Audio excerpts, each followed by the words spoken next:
ကျွန်တော်ကမမကြီးစုဖန်ပါရွာမှာနွားကြောင်းရင်းနဲ့အားပေးခဲ့တာ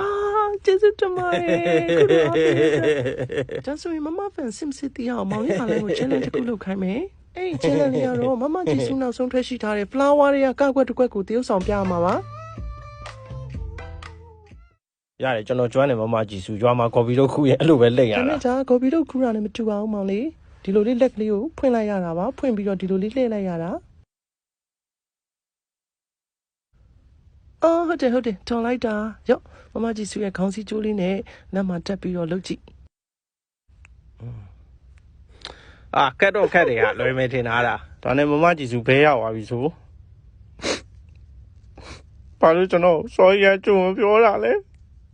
ချမ်းနေတဲ့ခုလောက်ခိုင်းပြီးတော့မမကြီးစုမခါဘူး